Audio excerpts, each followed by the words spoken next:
आज हम बात करेंगे डारचा के बारे में, जो कि है हिमाचल प्रदेश के लाहौल डिस्ट्रिक्ट में।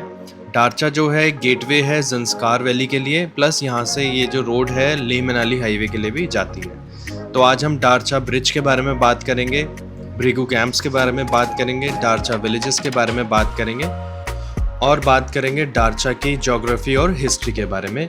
तो चलिए इस वीडियो को शुरू करते हैं।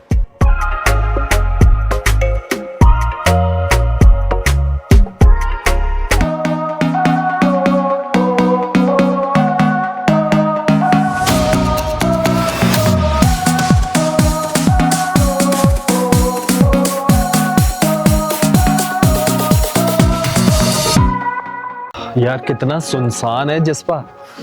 बिल्कुल शांत गांव है यार।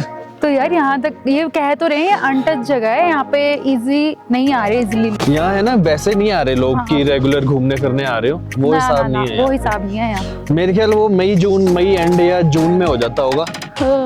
अभी तो बिल्कुल भी नहीं यार। ऑल्टीट्यूड है 10,890 feet above the sea level.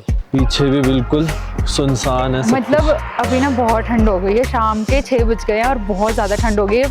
इतना मोटा मैंने ये नाइट सूट पहना हुआ, उसके ऊपर मैंने जैकेट की लेयरिंग भी करी हुई है, वार्मर भी है। 1 डिग्री है अभी यहाँ पे। एक है हाँ, रात को -2 हो जाएगा। बट बहुत ही सुंदर है यार जसपा भी। बिल्कुल शांत इलाका है यार। हम लोग ना कश्मीर गए थे तो हमें लग रहा था कि कश्मीर के पहाड़ों में जो बात है वो हिमाचल या उत्तराखंड के पहाड़ों में है ही नहीं। लेकिन मनाली शिमला तक जो आ रहे हैं ना, वहां तक तो नहीं है। नहीं है। ये बात मिली है हमें अटल टनल के आगे, 100 किलोमीटर आगे जाके मिली है। ये वाला माउंटेन तो ये जो बादल के साथ जो इसकी लुक आ रही है ना, और सामने वाले में देखो बर्फ पड़ी हुई है इतनी।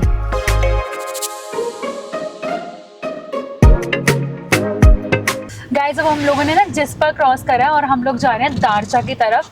दारचा यहाँ से है 5 किलोमीटर। सुपर कार्स का ग्रुप आया हुआ है गाइस। ड्रोन चला रहे हैं लोग। ये देखो, ये है I think मैक्लेरन। Oh my God, क्या बात है। सारी सुपर कार्स हैं उधर, पोर्श वगैरह, BMW। पोर्श ज्यादा है। क्या सीन है ये। ग्रुप आया हुआ है ना पूरा। और नीचे का व्यू देखो, ऑडी भी खड़ी है R8। क्या बात है यार। वैसे तो बर्फ हमने रास्ते में बहुत देख ली, लेकिन ये बिल्कुल जो हमारे पास ही पड़ी हुई है वो ये रही। पहला बर्फ का हमें विटनेस हुआ है ये।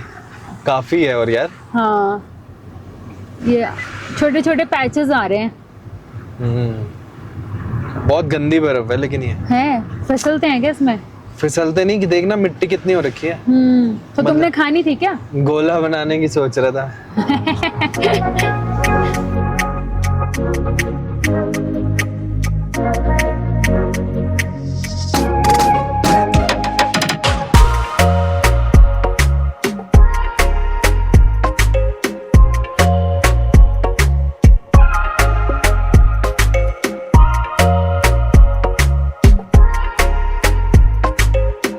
दारचा ब्रिज है ये, यहाँ का सबसे लंबा ब्रिज है ये हिमाचल का। बहुत अनटच जगह लग रही है ये। हाँ, कि अभी इतने लोग नहीं पहुंचे हुए यहाँ पे।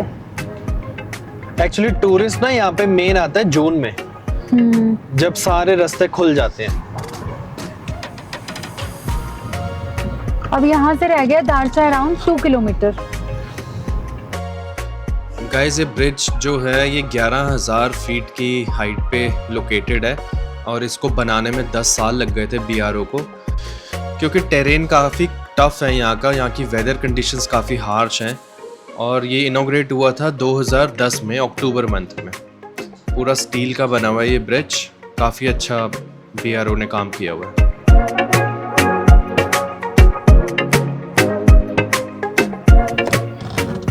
ये लिखा देख, you have just visited Darcha bridge, longest bridge of Himachal Pradesh. Deepak. तो गाइस, आपको मैं मैप के थ्रू समझाता हूँ दारचा की थोड़ी सी ज्योग्राफी। ये आप देखो, ये दारचा ब्रिज है जो लॉन्गेस्ट ब्रिज है हिमाचल का। यहाँ से अगर आप जैसे लेफ़्ट लेते हैं, ये उसके बाद ये यू टर्न नहीं लेते। अगर ये यू टर्न लोगे तो ये ऊपर लेह मनाली हाईवे है।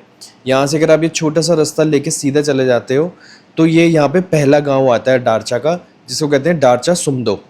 यहाँ पे 2 ही गांव हैं और दूसरा गांव है ये वाला, ये है इसके अपोजिट जो है बिल्कुल नदी पार करके, इसको बोलते हैं डारचा दंगमा। और जब आप इसके नीचे देखेंगे यहाँ पे इस वैली में बिल्कुल नदी के साथ, यहाँ पे आपको ये दिखेंगे भृगु कैंप्स। तो यहाँ पे ये कैंप्स बहुत फेमस हैं, भृगु कैंप्स।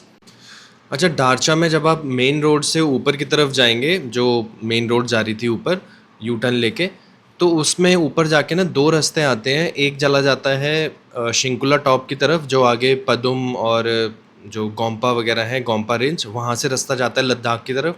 और एक जो अपना पुराना हाईवे है जो सीधा बारालाचा होते हुए सरचू वगैरह होते हुए सीधा लद्दाख जाता है। तो दारचा से ही ये दोनों रास्ते कटते हैं, एक शिंकुला वाली तरफ कट जाता है और एक बारालाचा वाली तरफ कट जाता है। सही है रोड तो ये भी। हाँ सही है रोड। पहले थोड़ा सा शुरू में लग रहा था खराब है, बट सही बनाई हुई है। ये नीचे कैंप साइड है पूरी, कैंपिंग। ये रहा भृगु कैंप इधर से। इधर से? हाँ, आगे से नहीं हुआ रास्ता? वो आगे रास्ता उधर नदी के उस साइड जा रहा है ना। तो ये है छोटा रास्ता ये? नहीं ज्यादा नहीं है। देख लो। सही है। गाड़ी गई हुई है नीचे, देखना। हाँ गई तो है गाड़ियाँ। हैवी ड्राइवर पहाड़ों में काम करता हुआ। ओ भाई ये तो कच्ची है रोड। ओ जरा सा तो है। छोटा सा स्ट्रेच है, खैर ज्यादा तो नहीं है। लेकिन यहाँ पे तो वन टाइम पे एक ही रोड आ पाएगी, वो गाड़ी आ पाएगी। हाँ ये सिंगल वो है। और देखो देखो मेरे साथ साथ ही नदी चल रही है, बिल्कुल नीचे है, बिल्कुल साथ साथ बिल्कुल। और ये इस साइड आगे ऊपर भृगु कैंप्स। हाँ ये एक 2 ही कैंप है यहाँ पे। हाँ ज्यादा नहीं है। हाँ दारचा में इतना नहीं है स्टे का। और अगर ये भी अभी फुल हुआ तो शायद हमें तो वापस जिसपा जाना पड़ेगा, वही 5 किलोमीटर पीछे। चेक करते हैं यहाँ पे भृगु कैंप्स। और यहाँ पे तो गधे भी हैं। ये क्या कर रहे हैं यहाँ? ये लगे हुए हैं देखो सारे कैंप, खाली लग रहा है मुझे तो वैसे। यहाँ तो यार एक भी गाड़ी नहीं है नीचे तो। वो गाड़ियां दिख तो रही थी ऊपर से, उस साइड है देखो। और हम आ गए हैं इस साइड। चल वो तो फिर उधर चले जाएंगे, नहीं तो। यहाँ पे प्राइस वगैरह पूछते हैं ना इनका, और चेक तो करें कैंप है कैसे। हमने आज तक कभी कैंपिंग नहीं करी ना। तो ये है गाइस भृगु कैंप्स। अभी एक्चुअली यहाँ पे कोई भी नहीं है। जैसे कि हमने पहले भी बताया था कि लोग यहाँ पे मोस्टली जून में ट्रैवल करते हैं, मई एंड जून में जाके, क्योंकि तब तक ऊपर लेह मनाली हाईवे खुल जाता है। तो लोग यहाँ पे बीच में स्टे करते हैं दारचा पे, तो उनको फिर जिस साइड भी जाना होता है यहाँ से निकल जाते हैं। अभी यहाँ पे कोई भी नहीं है, एक भी यहाँ पे ट्रैवलर नहीं था, कोई भी यहाँ पे गेस्ट नहीं था। तो हमें भी थोड़ा सा यहाँ अनकम्फर्टेबल हो रहा था, तो हमने सिर्फ प्राइस वगैरह पूछा। इन्होंने 2500 बताया प्राइस पर डे, जिसमें है 3 मील इंक्लूड होते हैं, प्लस इवनिंग में बॉनफायर वगैरह, थोड़ा पार्टी का माहौल भी कर देते हैं यहाँ पे अरेंज। तो ये था टेंट अंदर से। हमने फिर भी एक चलो वो वीडियो बना ली कि आप लोग देख सकें कि टेंट अंदर से कैसा है। टेंट सही था, कोजी था, सब कुछ था यहाँ पे अवेलेबल। वॉशरूम भी पर्सनल हैं सबके यहाँ पे। ये पीछे जो बना हुआ है पीछे जिपर के उधर, ये सारा वॉशरूम का एरिया है। टॉयलेट वगैरह प्रॉपर इन्होंने दिया हुआ है, गर्म पानी वगैरह सब कुछ आता है यहाँ पे। ओवरऑल ठीक था कैंप, बट अभी कोई भी नहीं था, कोई गेस्ट नहीं था यहाँ पे, तो हमें थोड़ा सा अनकंफर्टेबल सा हो रहा था, तो हम लोग यहाँ से फिर निकल गए थे।